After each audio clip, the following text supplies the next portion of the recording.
ಹಣ ಬಂದ 4 ವರ್ಷ ಬಿಜೆಪಿಯವರು ಎಷ್ಟು ಮುಚ್ಚಿದ್ರು ಅಂತ. ಅಲ್ಲೇ 4 ವರ್ಷ ಆಗಿಲ್ಲ ಅಂತಾನೆ ಸರ್ ಅವ್ರನ್ನ ಹೀನಾಯವಾಗಿ ಸೋಲಿಸಿದ 66ಕ್ಕೆ ನಿಮ್ಗೆ 136 ಮೆಜಾರಿಟಿ ಕೊಟ್ಟಿದ್ದು. ಅದಕ್ಕೆ ಈಗ ಪ್ರದೀಪ್ ಈಶ್ವರ್ ಅವ್ರ ಬಳಿ ಮಾಹಿತಿ ಇದೆಯಾ ಇದುವರೆಗೂ ಎಷ್ಟು ಗುಂಡಿಗಳನ್ನ ಬಿಬಿಎಂಪಿ ಮುಚ್ಚಿದೆ? ಈಗ ನಾವು ಮುಚ್ಚಬೇಕು ಅಂತ ತೀರ್ಮಾನ ತಗೊಂಡಿದ್ದೀವಿ, ಕಂಪ್ಲೀಟ್ ಮಾಡ್ತೀವಿ. ಇದುವರೆಗೆ ಎಷ್ಟು ಮುಚ್ಚಿದ್ರೆ? ಸ್ಟಾರ್ಟ್ ಮಾಡಿದೀವಿ. ಈಗ ಇದನ್ನೆಲ್ಲ ಕಣ್ಣಿಂದ ನೋಡಿ ಕಂಗಾಲಾಗ್ಬಿಟ್ಟಿದ್ದೀನಿ.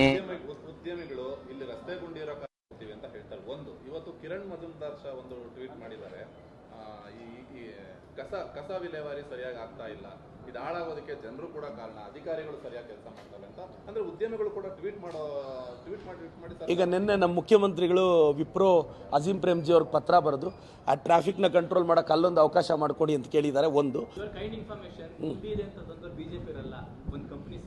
ನೋಡಿ, ಒಂದು ನಿಮ್ಮ ಗಮನಕ್ಕಿರಲಿ ಸರ್, ಇವತ್ತು ಬಿಜೆಪಿ ಕ್ಷೇತ್ರದಲ್ಲಿ ಶಿವಮೊಗ್ಗದಲ್ಲಿ ನಮ್ಮ ಯಡಿಯೂರಪ್ಪ ಸಾಹೇಬರು ಮುಖ್ಯಮಂತ್ರಿಗಳಾಗಿದ್ದಾರಲ್ಲ, ಈಗ ವಿಜೇಂದ್ರನ MLA ಆಗಿದ್ದಾರಲ್ಲ, ಎಲ್ಲ ಗುಂಡಿಗಳು ಮುಚ್ಚಿಬಿಟ್ಟಿದಾರಂತ. ಅವರು ನನ್ನ ಬೇಸಿಕ್ ಕ್ವಶನ್ ಮುಚ್ಚಿಬಿಟ್ಟಿದಾರಂತ.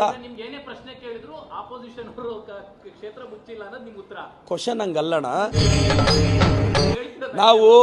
ನಾವು ರಸ್ತೆ ಹಾಕಿದ್ರೆ ಆ ರಸ್ತೆಯಲ್ಲಿ ಕ್ವಾಲಿಟಿ ಇಲ್ಲ ಅಂದ್ರೆ ಗುಂಡಿ ಬೀಳುತ್ತೆ. ನೋಡಿ, ನಾವು ಅಭಿಯಾನ ಸ್ಟಾರ್ಟ್ ಮಾಡಿರೋದೇ ಇವಾಗ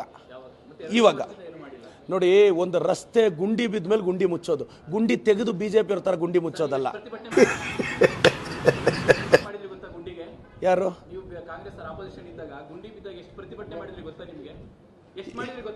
ಈಗ ನೋಡಿ ಸರ್, ನನಗೆ ಗೊತ್ತಿರೋ ಪ್ರಕಾರ ನೀವು ಬಿಜೆಪಿ ಸೇರ್ಕೊಳ್ಳಿ ಸರ್, ಒಳ್ಳೆ ಫ್ಯೂಚರ್ ಇದೆ.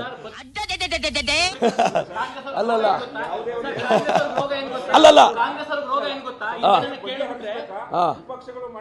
ಇಲ್ಲ ನನಗೆ ಆರ್ ಅಶೋಕಣ್ಣಗಿಂತ ಇವರೇ ಬೆಟರ್ ಅನ್ನಿಸ್ತಾ ಇದ್ದಾರೆ ಸರ್. ಇಲ್ಲ, ನಾನು ಹೇಳೋದೇನ್ ಗೊತ್ತಾ,